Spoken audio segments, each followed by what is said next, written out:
चलिए आज बात करते हैं दुनिया के सबसे अनोखे और रहस्यमयी मंदिरों में से एक की। एक ऐसी जगह सोचिए जहां भगवान खुद लकड़ी के बने हैं और जहां की रसोई दुनिया की सबसे बड़ी रसोइयों में गिनी जाती है। जी हां, आज हम सफर पर हैं पुरी के जगन्नाथ मंदिर के।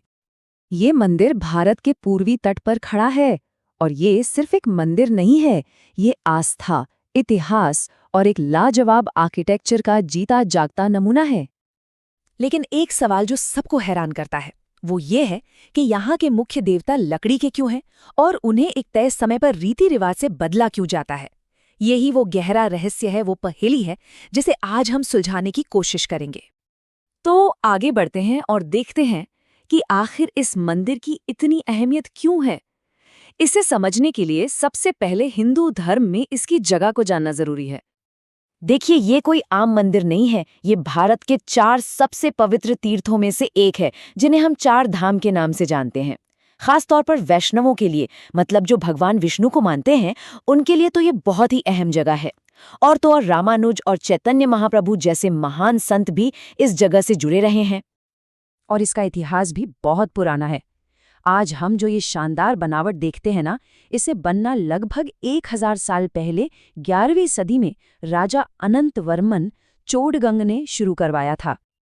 अब मंदिर तक पहुंचना ही अपने आप में एक अलग एहसास है।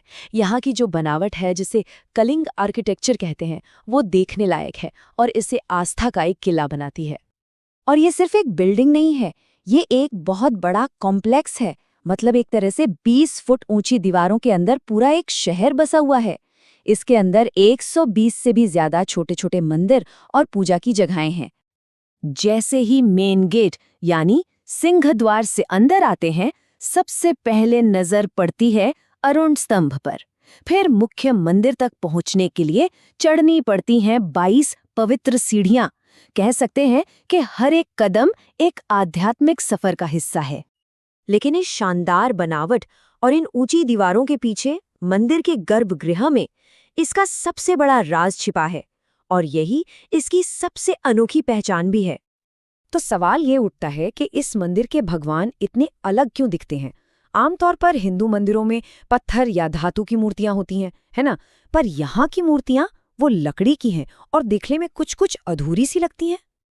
इसके पीछे एक बहुत ही दिलचस्प कहानी है। इसकी शुरुआत होती है एक राजा इंद्रद्युम्न से, जिन्हें खुद भगवान विष्णु ने एक पवित्र तैरते हुए लट्ठे से मूर्तियां बनाने का आदेश दिया था।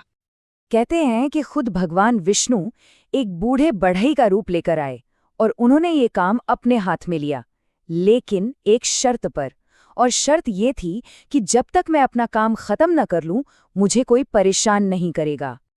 लेकिन हुआ ये कि कुछ हफ्तों बाद रानी को चिंता होने लगी।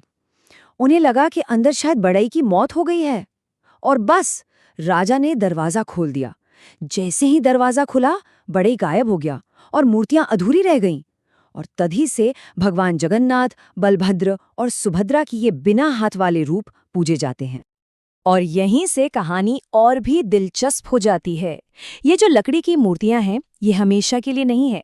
हर 12 या 19 साल में एक बहुत ही खास और गोपनीय रस्म होती है, जिसे कहते हैं नवकलेवर। इसका मतलब है नया शरीर।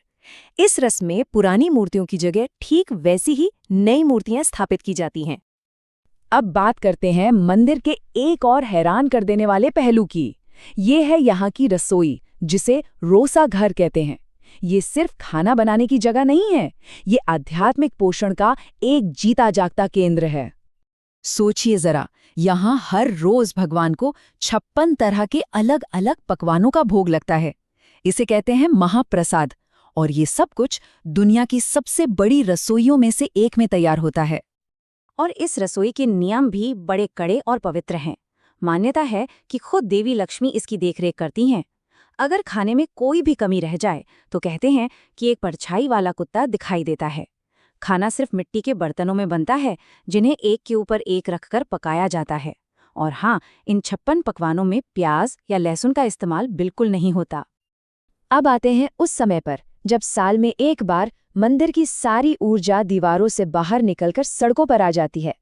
हम बात कर रहे हैं विश्व प्रसिद्ध रथ यात्रा की। ये एक जबरदस्त जुलूस है। इस यात्रा में 3 बहुत बड़े बड़े लकड़ी के रथ होते हैं जिन्हें हर साल बिल्कुल नया बनाया जाता है।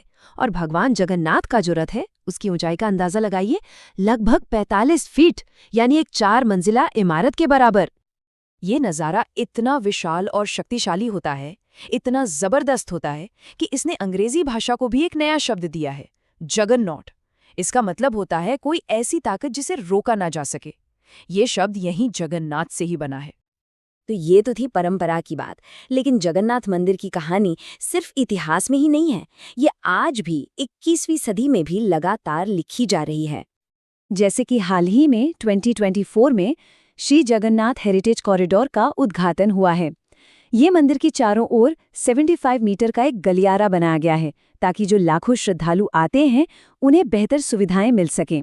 ये दिखाता है कि कैसे मंदिर अपनी विरासत को सहेजते हुए आज की ज़रूरतों के हिसाब से खुद को ढाल रहा है। तो आखिर में सवाल यही है कि कैसे एक प्राचीन परंपराओं वाली जगह आज की मॉडर्न दुनिया में भी उतनी ही प्रासंगिक है। शायद इसका जवाब जगन्नाथ मंदिर की इसी स्थायी विरासत में छिपा है, एक ऐसी जगह जहां परंपरा जिंदा है, जहां लगातार नयापन आता है और जहां की आध्यात्मिक शक्ति आज भी महसूस की जा सकती है।